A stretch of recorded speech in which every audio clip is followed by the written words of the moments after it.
ثم بتقول ان الشباب من سن 16 ل 24 هي دي الشريحه العمريه الاكثر عرضه للاصابه بالانفلونزا في هذه الازمه اللي احنا بنعيشها دلوقتي. النهارده الحكومه الحقيقه كانت مهتمه جدا بدخول العام الدراسي الجديد بعد ما تأجل، والنهارده بدأ بالفعل في جامعات مصر كلها.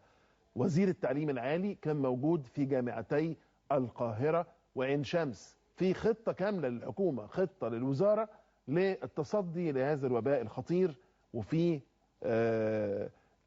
موضوعات بتطرح نفسها زي مثلا أحوال المستشفيات التابعة للجامعات، المستشفيات الجامعية، زي عمال النظافة في المؤسسات التعليمية المختلفة، زي التكدس جوه الفصول، زي مسألة الوعي عند الاستاف بتاع الجامعة وما إلى ذلك. أسئلة كتيرة جدا بنطرحها على السيد وزير التعليم العالي الدكتور هاني هلال اللي مشرفنا ب 90 دقيقة. شكرا لقبولك الدعوة يا سيادة الوزير. ألف شكر أستاذ معتز، كل سنة وحضرتك طيبين والسادة المشاهدين طيبين. تمام. وعام دراسي إن شاء الله سعيد وموفق للجميع بإذن الله. إن شاء الله. طيب أنا هسألك سؤال وأرجو أنك أنت تسمح لي. يعني حضرتك لما رحت الجولة النهاردة رحت الحمامات؟ طبعا بجد؟ وصوروني، يمكن تطلع بكره في الجرايد. احنا كنا في المدينه الجامعيه البنات في الدور الرابع. ودخلنا الحمامات وفتحت الحنفيه عشان الناس تشوف ان في ميه في الحنفيه في الدور الرابع. ده الكلام ده كان في جامعه القاهره؟ في جامعه القاهره في مدينه البنات، لان احنا المدينه الجامعيه اولا هذا العام معظم المدن الجامعيه تم تجديدها بالكامل لابنائنا وبناتنا الطلاب. واحنا مخصصين جزء 5% دور في كل مبنى او جزء من مبنى، ويكون مبنى في الدور العالي عشان يبقى تهويته احسن، يصلح مكان للعزل في حاله وجود مريض طالب او طالبه حسب المدينه الجامعيه.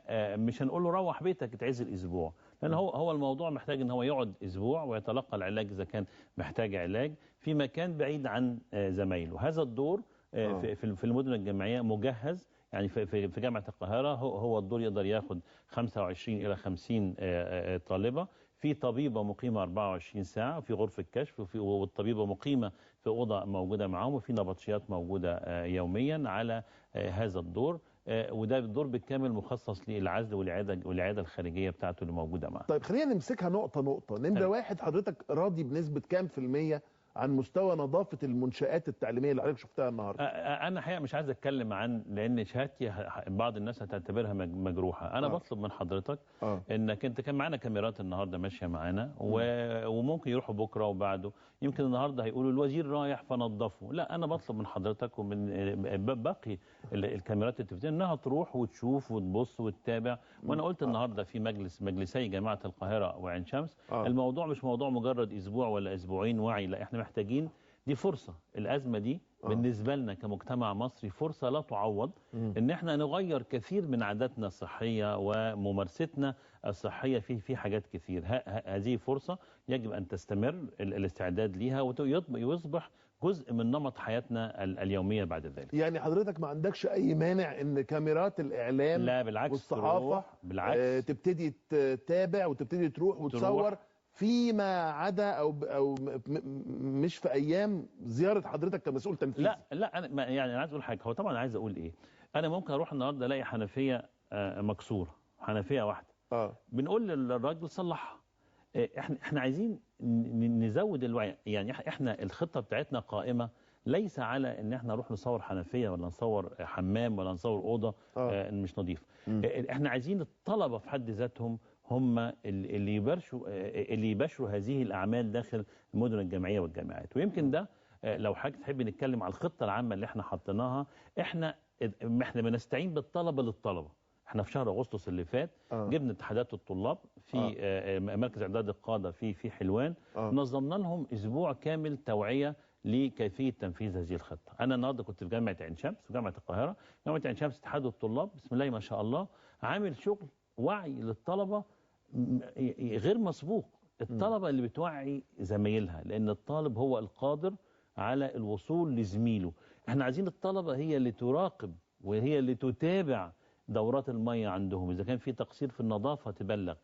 اللجنه العليا في كل جامعه في لجنه عليا، وفي كل كليه في لجنه. اللجنه دي عباره عن مين؟ عباره عن نائب رئيس الجامعه لشؤون الطلاب، مدير المستشفيات الجامعيه او مدير مستشفى الطلبه في حاله عدم وجود مستشفيات جامعيه، يعني عندنا جامعتين ما فيهاش كليات طب، زائد رئيس اتحاد الطلبه. يعني رئيس اتحاد الطلبه النهارده هو جزء من منظومه الوعي ومكافحه هذا الوباء. دول اللي بيشكلوا اللجنه العليا، دول بيشكلوا الخليه الاولى اللي هي لما في تعليمات بتتم عن طريق هذه اللجنه اللي بتوصل للكليات، والكليات بتبتدي تنفذ. وكل كليه فيها نفس اللجنه. طيب. وكل كليه النهارده فيها عياده. يعني كل كليه فيها عياده وغرفه عزل، فيها طبيب على مدار العام، على مدار اليوم الدراسي للكشف. وهي الموضوع وعي بعادات، وده ممكن نتكلم عليه. ووعي بنقول للطلبه ايه؟ بنقول للطلبه خلي بالك لو حسيت باعراض سخونيه او انفلونزا، هو الانفلونزا عاديه في معظم الاحيان، ما تجيش تقعد وسط زمايلك في المدرج، ده وعي.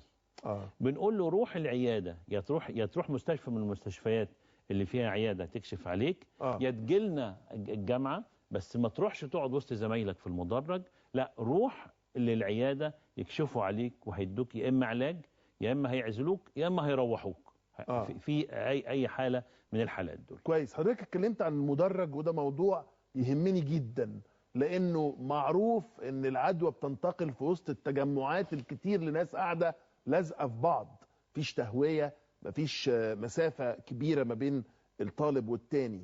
اعرف ان في حتى كليات التجاره لو انا مش غلطان 3000 في المدرج كان. تعمل ايه في مساله التكدس؟ كويس بقى. احنا حضرتك لو نرجع بالتاريخ ورا شويه لبدايه انتشار انفلونزا N1H1 في العالم كله، وابتدت من المكسيك، كان الكلام ده في اواخر شهر ابريل الماضي.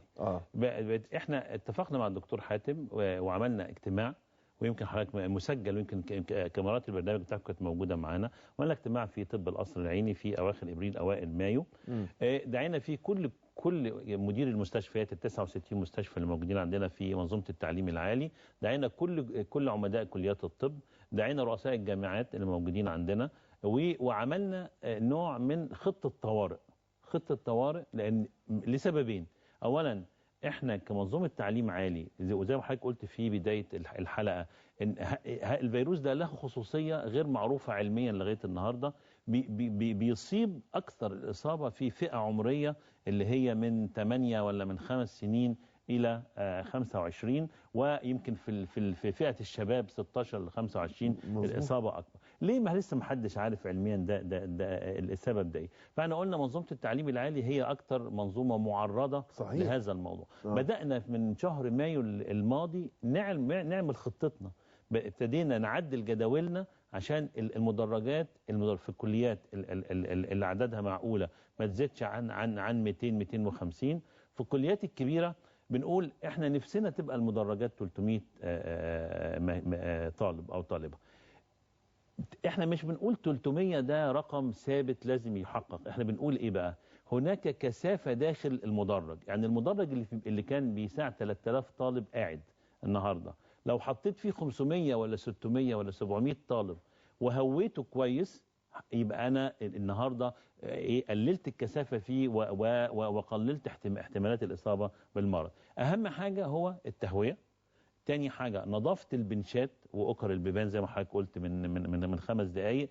ضروره ان احنا ما نقعدش الولاد في مده 3 4 ساعات متصله ورا بعضيها، بالعكس المحاضره ساعه وربع، وبعدين الطلبه بتطلع وبنهوي المدرج، والمحاضره اللي بعديها بنستكمل ليه. يعني ايه اكبر عدد ممكن تسمحوا بيه كوزاره تعليم عالي لطلبه جوه مدرج في جامعه مصريه؟ طبقا لمساحه المدرج. خليني اعبر عنها بطريقه هندسيه مختلفه. احنا عايزين جوه المدرج يبقى فيه مساحه متر، مساحه مخصصه بالمتر المربع لكل طالب. يعني النهارده لو قلت ان انا الطالب لازم يكون لي متر في متر، فالمدرج اللي كنت زمان بحط فيه 2 في المتر المربع، النهارده احط فيه 1 في المتر المربع. ده مثال ما هوش حقيقي. انما بنقول ايه؟ هو العبره ليس بعدد معين من الطلبه، هو العبره بالمساحه المخصصه للطالب داخل المكان المغلق. بس تحكمها ازاي دكتور هاني؟ ازاي تقول لطالب انت هتخش وانت مش هتخش، وانت يعني الواقع هتصطدم بيه، هتلاقي ان في الواقع بنقول لحضرتك ايه بقى؟ هيبقى في طابور عشان احضر محاضره في الجامعه. احنا النهارده